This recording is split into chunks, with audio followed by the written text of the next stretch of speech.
Hello, everyone. Welcome back to another episode of Entertainment with Buford and Francis. Today I'm cosplaying, or at least mostly dressing similarly to Francis from the Fairly Odd Parents, and I'll tell the story of Finding Nemo. Enjoy the video. Two clownfish, Marlin and Coral, are admiring the view from their new home with the sea anemone overlooking the drop-off of a coral reef. Below them, their clutch of eggs lies hidden in a small hole. Excited to be first-time parents, they discuss names, Coral expressing her fondness for Nemo. They flirt playfully with each other until Coral's attention is distracted by the appearance of a barracuda, ignoring Marlin's order to hide. Coral moves to protect her eggs and the barracuda lunges. Marlin rushes in, but the barracuda knocks him out with a flick of its tail, sending him back into the anemone. When he comes to that night, he discovers that Coral and the eggs have been eaten by the barracuda, but manages to find a single surviving egg with a scratch on its right side. Vowing to protect it, he names the codling Nemo. Marlin raises Nemo in a secure anemone further into the reef. On the morning of his first day of school, an excited Nemo wakes his father, flapping his tiny right fin wildly. Marlin helps him prepare for the first day, showing to be overprotective and doubtful of Nemo's ability to take care of himself. Marlin escorts Nemo to school. Along the way, Nemo asks his father many questions of the sea, to which Marlin is too reluctant and inexperienced to answer. Mr. Ray, the local teacher, takes the children on a field trip. When Marlin learns that they are going to drop off, he swims after them in a panic. While traveling, Nemo is awestruck by all that he sees and is enjoying himself. Upon arrival, Nemo follows three of his peers, bored with Mr. Ray's lesson, to the very edge of the reef where they see a speedboat, misnaming it a butt, anchored in the distance. They dare each other to swim out to open water to touch the butt as Marlin arrives and yells at Nemo for endangering himself. Nemo tries to defend himself. Even the three kids insist Nemo wasn't doing anything, but Marlin won't have it. Marlin decides Nemo isn't ready for school, but Nemo refuses, stating that he isn't scared. Marlin worriedly tells Nemo just because he thinks he can do something doesn't mean he can. An angry Nemo says, "I hate you," to Marlin, which surprises everyone. While talking to Mr. Ray, Marlin fails to notice Nemo swimming fiercely out to sea, stopping beneath the boat. In an act of defiance, Nemo touches the boat with his fin and starts to swim back, with Marlin angrily scolding him. Moments later, a scuba diver appears behind him as the three peers scream. Nemo calls for help, but when Marlin tries to save him, a second diver stops him from rescuing his son. As Mr. Ray takes his students under cover, one of the divers captures Nemo using a pocket net. The other diver takes a photo of Marlin, making his vision temporarily blurry. Regaining his sight, Marlin swims after the divers as the boat departs the reef. The diver places Nemo in a cooler full of water and accidentally pushes his masks in the water. Marlin swims after the boat, but eventually loses the trail. He swims to the surface to look for it, but it's nowhere to be seen, so he heads to the seafloor, begging passing schools of fish for help until he bumps into a blue tang named Dory. She claims to have seen the boat and leads a thankful Marlin in the direction it went, but as they swim along, she becomes lax and even tries to evade Marlin when she notices him behind her. When she confronts him, he questions her and is then told she has a short-term memory loss.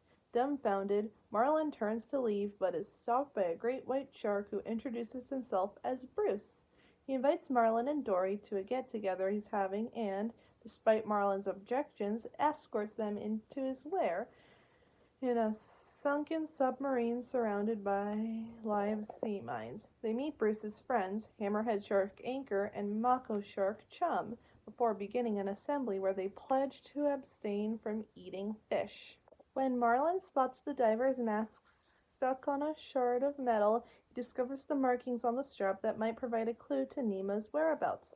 Dory picks up the masks to see if the sharks can read, but Marlin tries to take it back, engaging in a tug-of-war before the mask snaps into Dory's face, causing a nosebleed. The smell of the blood excites Bruce's inner carnivore, and though Anchor and Chum try to stage an intervention by holding him back, He mindlessly chases Marlin and Dory through the submarine, taking hold of the mask in his mouth in the process. During this time, Dory reveals that she can read human words before she and Marlin take refuge in a torpedo well.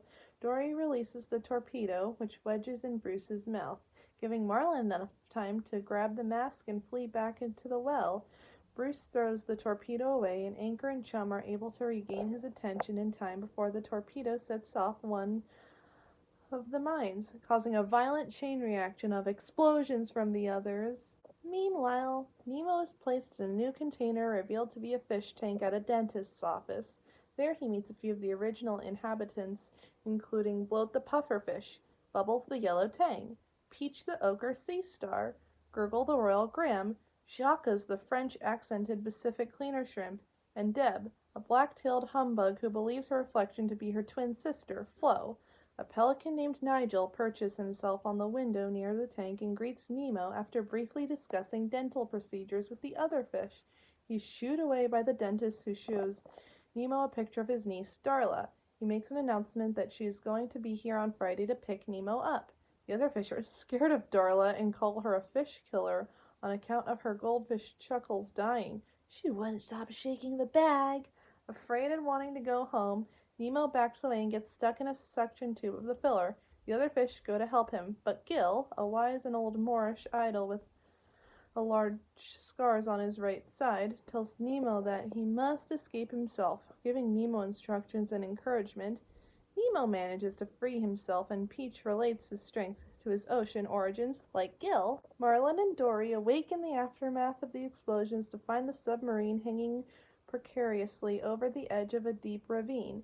Their movements cause the submarine to suddenly tip forward and collide with the rock wall of the far side. During the chaos and blinded temporarily by the dust, Dory accidentally drops the mask into the darkness below. Marlin gives it up for lost, but Dory cheerfully takes him into the depths, telling him to just keep swimming. After a moment, they come upon a mysterious and alluring light, which unfortunately belongs to a hungry anglerfish. During the chase, Marlin finds the mask and distracts the anglerfish long enough for Dory to read the address written on it. Marlin then leads the anglerfish towards the mask and traps it under the strap of the mask as a tether. Dory recites the address, P. Sherman, 42 Wallaby Way, Sydney, and is ecstatic to find that she can remember it. In the fish tank that night, Nemo is woken by Jacques, who takes him to the tank's toy volcano, Mount Wanahakalugi, where the other fish perform an addition to include Nemo in their club, giving him the nickname Sharkbait.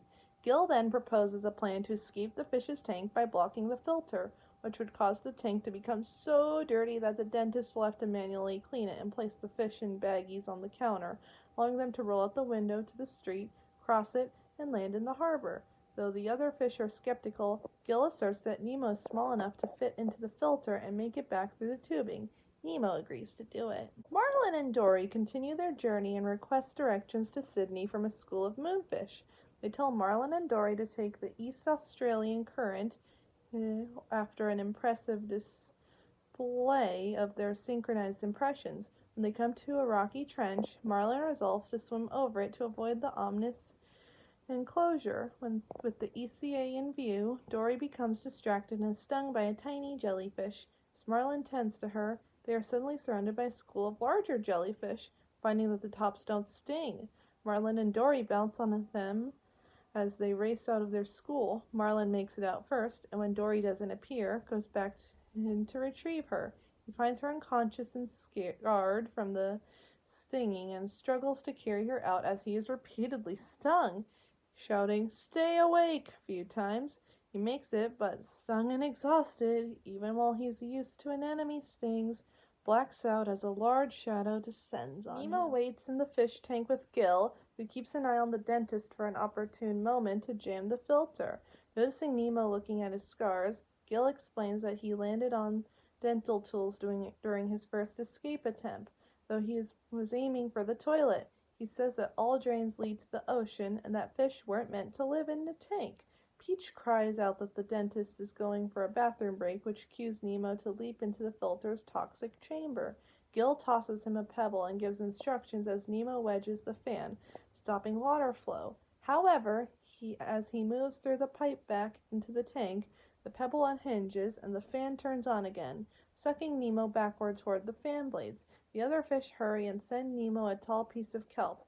Nemo separates a portion of the kelp but grabs onto it. Shaken, Peach asks Gil not to send Nemo in the filter again. Sullen in realizing his plan put Nemo in grave danger. Gil says they're gone.